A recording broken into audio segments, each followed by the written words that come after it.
Thank you, Daniel. Thank you, Nonato, for hosting us. Great to see everyone. We haven't done a meetup for quite some time, so great to see familiar faces. I haven't seen many of you for a year or more. So welcome to our meetup again. Our first speaker is, you probably know her. She's taught at the previous Ruby conference, RubyCon Philippines, and she's taught at several meetups also. I will let her introduce herself. Maricris, Nonato.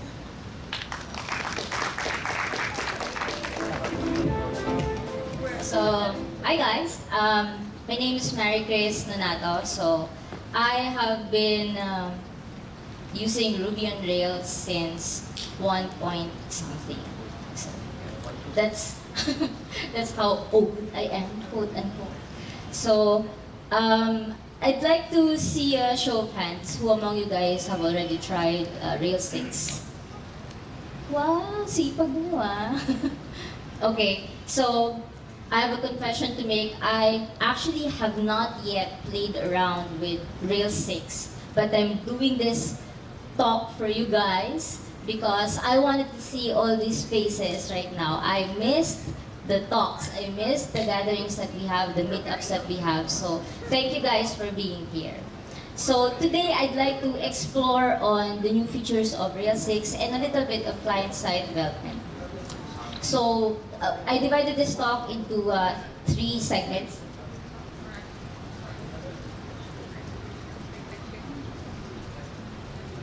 So the first one is going to be about the Rails 6 features.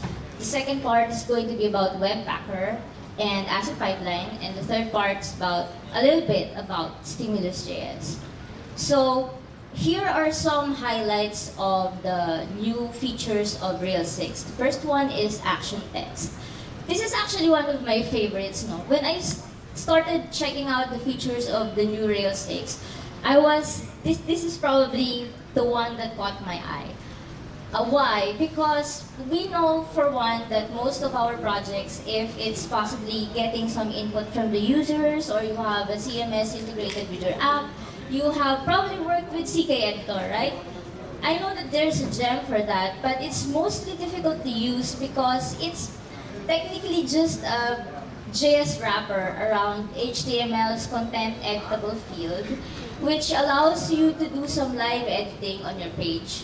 The problem with that is we have a lot of browsers. I mean, we have our favorites. Some of our users will be using something else.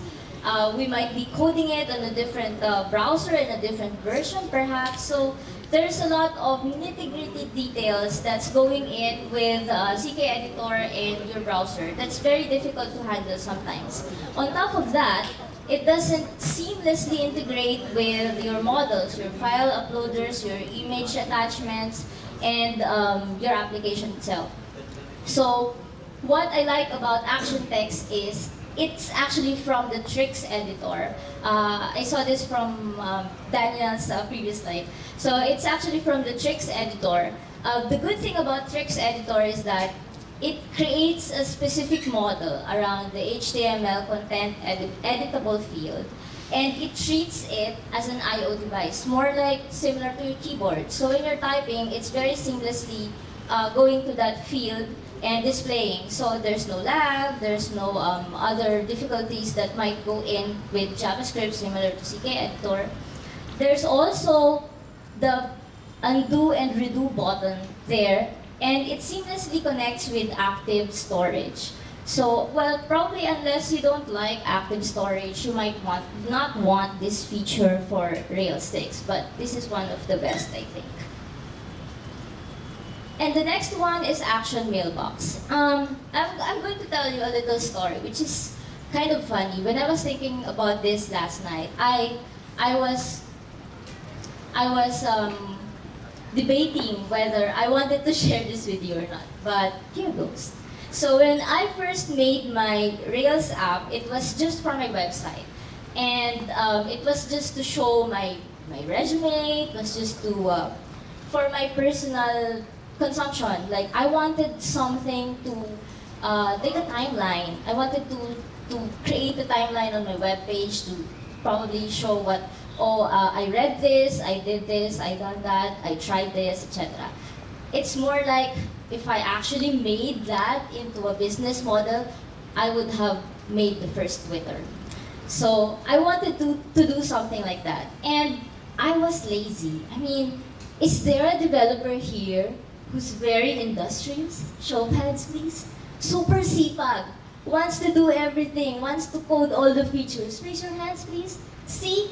Oh, come on. There's somebody who's industrious back there. No. Laziness is actually one of our superpowers, shall I say. We want to make things fast, easy, because we don't want to do the manual thing, right? So what I wanted to do was, in order for me to get my feed running, I wanted to email myself something, because email is quick, right?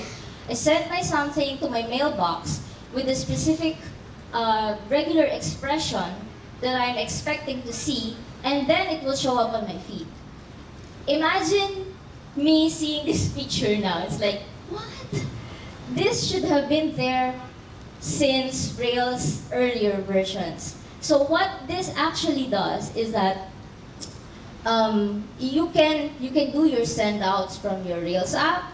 You can also expect inbound mails, and then process your inbound mails to do something else in the background, save it in your database, or interact with your database, and then do another send out.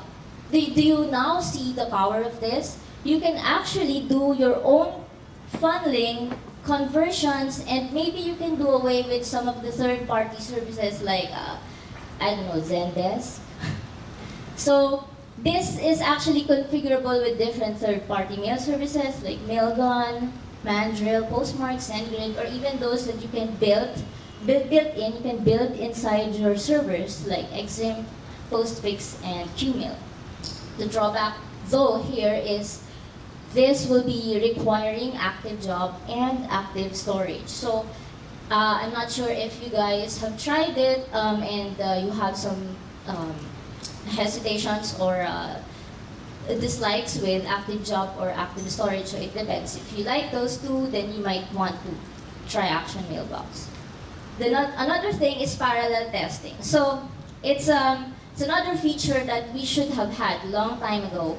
We have a lot of quad-core processing machines. Our servers have really huge memory and capacity for processing, but we cannot harvest all of its potential if we did not have this. So what this does is that you can now actually remove the gem if you're familiar with Database Cleaner, which does all of the database operations for you on your tests.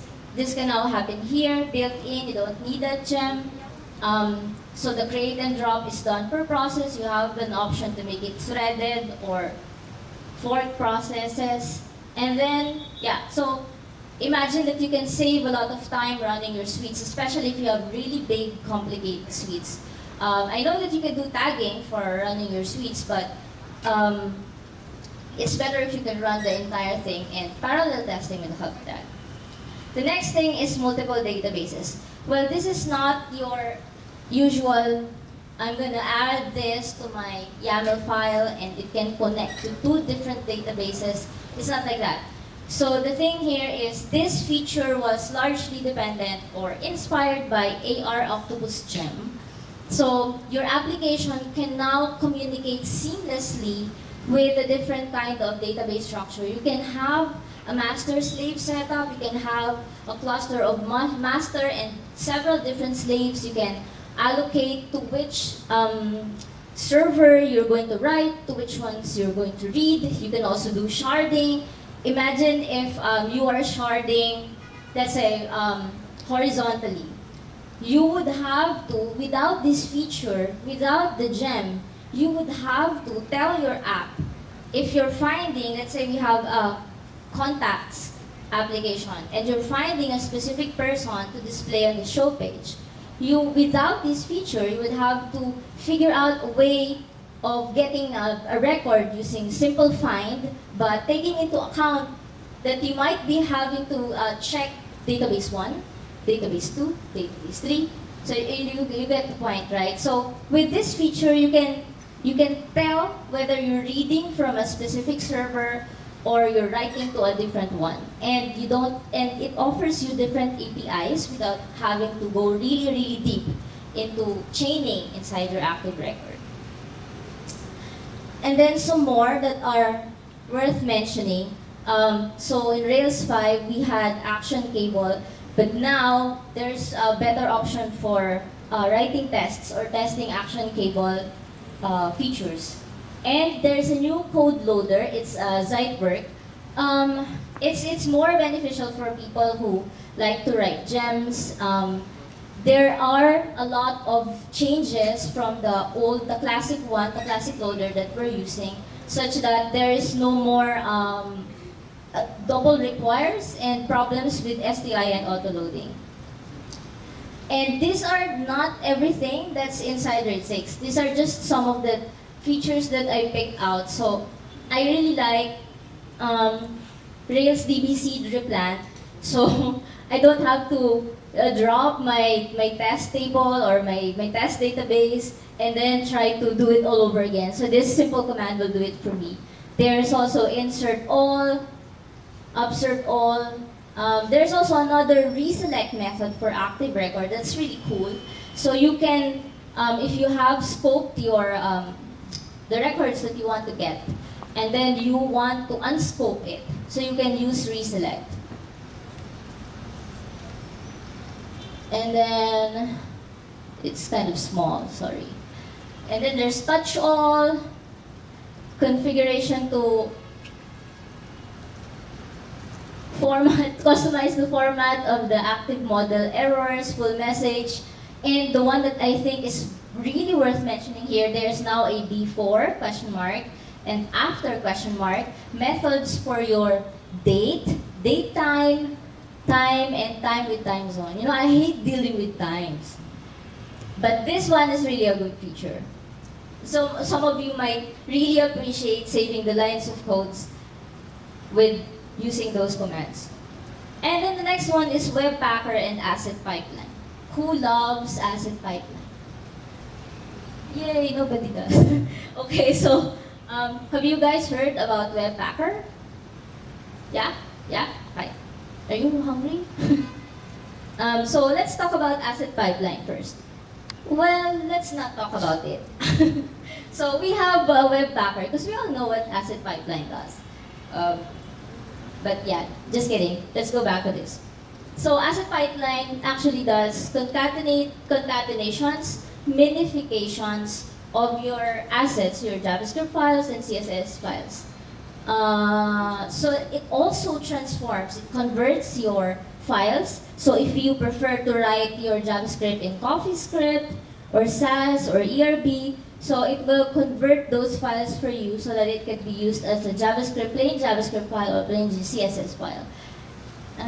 Okay. So, and then we have a lot of gotchas. I mean, who has never dealt with any problems with Asset Pipeline, right? There are problems when it comes to the production when it's deployed. There are missing files, and I personally have had to manually edit some of my files just to use the right command, like font URL or image URL, so that it doesn't cause problems for me in the production. But here now we have Webpacker. Webpacker is actually a gem which provides integration with Webpack and Yarn in your Rails app. Webpack is a bundler for modern JavaScript applications. The reason why I say modern is because there is a premise that you need your JavaScript to be structured with imports and exports, just like how you would write a Node application. So your vanilla JS can still work with this, but you might run into several different problems. And Yarn is dependency management. So Webpacker can also work with Asset Pipeline. So if you have your Rails 6 and you still want to use Asset Pipeline in some parts of it, you can do so. The problem though with this is that it's going to be very difficult if you are going to upgrade from Rails 5 to Rails 6, considering you already have a lot of assets there. You have to convert each of your JavaScript files to use the Node.js style pattern of imports and exports. But the good thing about Webpacker is that when it gets files, so for example, you have JS1 and JS2, and both of them are requiring JS3, for example. With asset pipeline, since it just concatenates, it will be required twice. So when you look at your map, your concatenated JavaScript file, you will see that it shows up there twice. So Webpacker is more intelligent than that. It actually gets a map of everything and only gets everything once and include it there once. So yeah, it kind of handles all of your dependencies for you. So what's the difference between those two? Webpacker's entry point is going to live inside app/JavaScripts, while asset pipeline, as we know, is inside app assets. All the images and style sheets and JavaScript elements will be inside that, and when you bundle it, it's going to be referenced as JavaScript underscore pack tag and style sheet underscore pack tag. So, and then for asset pipeline, it's the usual JavaScript include tag. So this is how it's going to look like. So you're free to actually use your own structure inside app JavaScripts, but it's still going to be the main entry point for all the Webpacker files. So yeah, I'm going to jump into Stimulus.js now. So Stimulus.js is actually a very small library, and it's very small, smaller than React or smaller than Angular, but it's very simple and very easy to use. So it was initially created to be a comprehensive solution for maintaining Basecamp. And Basecamp and Stimulus.js actually works with Turbolinks. So Stimulus.js has core concepts like controller, action, and target. The thing here is, it may not be too powerful to create really complex JavaScript functionalities, but it's good for, say, navigation, for form editing, for form validation. While sometimes it might seem counterintuitive because it might be easier to use jQuery, it might be easier to use, say, Bootstrap or something else. But it's good if you can have this for structuring your JavaScript files.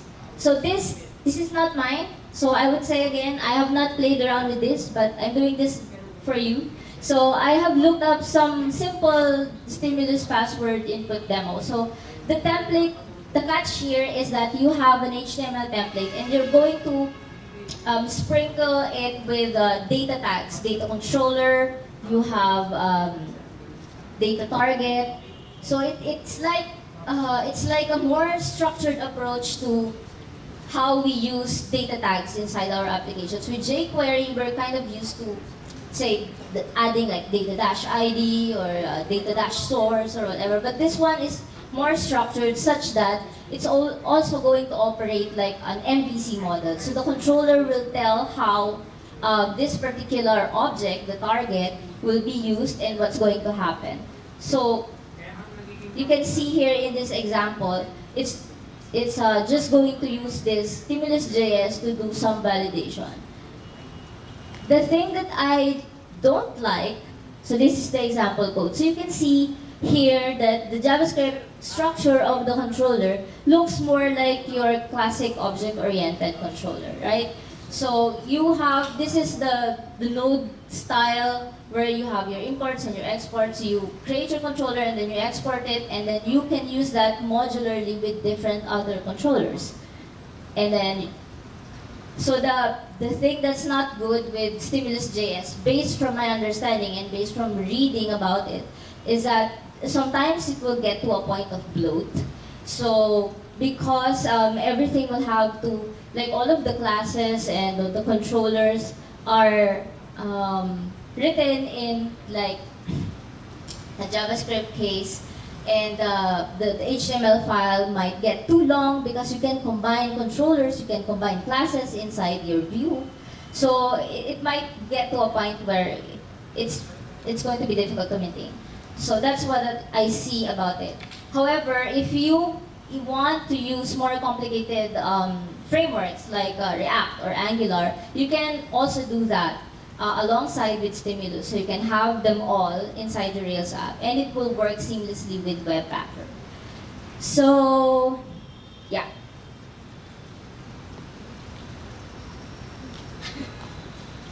So yeah, that's it. That's it for my brief introduction of Rails 6 and what to expect. Thank you guys.